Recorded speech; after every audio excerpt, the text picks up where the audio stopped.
Today we're going to talk about the differences between aquamarine and blue topaz. Aquamarine and blue topaz are often such similar shades of blue that it can be hard for even jewelers or gemologists to tell them apart at first glance. The interesting thing about both of these gems is that most of the varieties we see on the market today get their color from treatment. One of the biggest differences between these two stones when you're shopping for jewelry is that aquamarine tends to be a little bit more expensive because it is a little bit more rare. Aquamarine is part of the beryl family, and so other varieties of beryl, for example, include morganite, which is the peachy pink variety, and of course emerald, which is one of the most expensive stones on the market today. Aquamarine can be found in yellow and greenish tones, but a natural true blue aquamarine is definitely the most rare. Most stones that we see on the market today do have that yellowish greenish tint, and this comes from having a very high amount of iron in the stone. And so with heat treatment, we can eliminate that tint to get more of that true blue color. In general, you're only going to find natural blue aquamarines in very high-end jewelry pieces, and they can even be a medium to even dark tone of aquamarine, which is of course very rare, especially to find in nature. Or commercial jewelry is going to have that heat-treated aquamarine, and the less quality of aquamarine is definitely those lighter kind of watercolor tones. And in general, you want a medium to medium dark and very saturated blue when it comes to aquamarine, even though this is definitely difficult to find. Most aquamarines are mined in Brazil, even though there are a few other sources, including China and Pakistan. And we are seeing some very high quality natural, like dark blue aquamarines come out of some mines in Africa, including in Mozambique and Madagascar and Nigeria. Now, when it comes to topaz, topaz is actually a very unique gem that comes in several different colors. However, blue topaz is definitely the most common in North America. The most common variety of topaz, however, is actually colorless, and the colorless topaz is mostly mined in Sri Lanka and in Brazil, just like aquamarine. And it's this colorless variety of topaz that actually ends up getting treated to become the blue topaz that you find in most jewelry on the market today. The colorless topaz is treated with a safe radiation treatment, which turns the stone sometimes into a yellowish or even reddish brownish color. And then it's those gems that get heat treated, just like the aquamarines, to become those blue colors that you see.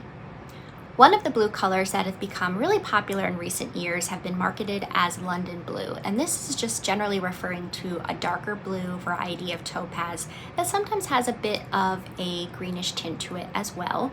But this variety, this London blue, goes through the exact same treatments as all of the other topaz. So just FYI, it's not necessarily more rare or a natural stone that's found in nature. It is being treated just to get that kind of darker greenish blue color, just like all of the other blue topaz gems.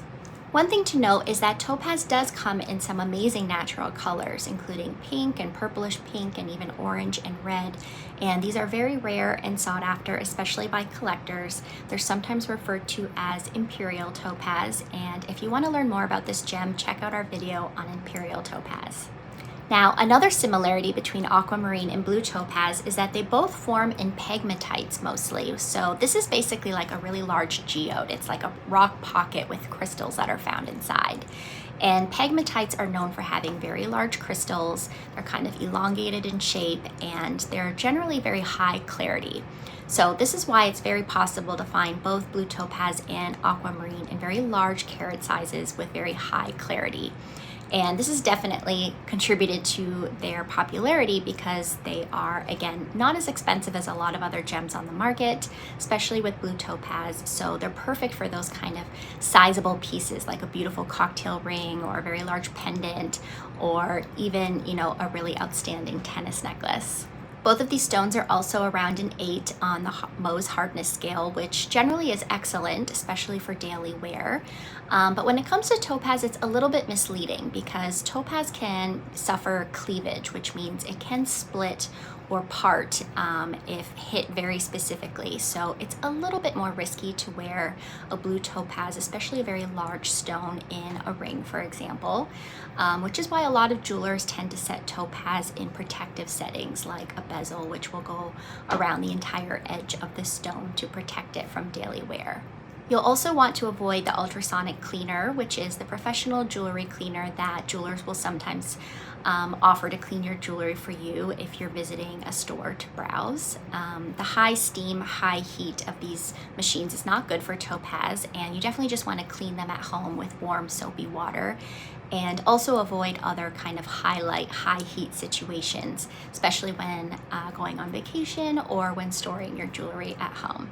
So overall, as you've seen, blue topaz and aquamarine are actually very similar gemstones, and they're going to give you very similar looks when it comes to a piece of jewelry. The biggest difference, for example, being the price point of aquamarines generally being a bit higher. And of course, if you're looking at a very high-end piece with a natural aquamarine, which is very, very rare, you know, the price point is going to be exponentially larger than another piece of jewelry.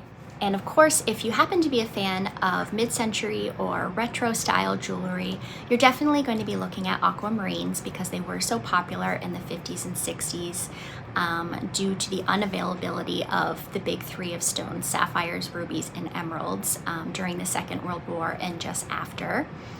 So aquamarines are very common for these style of pieces, and actually the color treatment of topazes didn't become mainstream until the 70s. So that's when it really infiltrated the market again, especially in North America, and became very popular. Thank you for watching, and if you want to learn more about gems and jewelry, be sure to visit us on our main page at winstongemsandjewelry.com.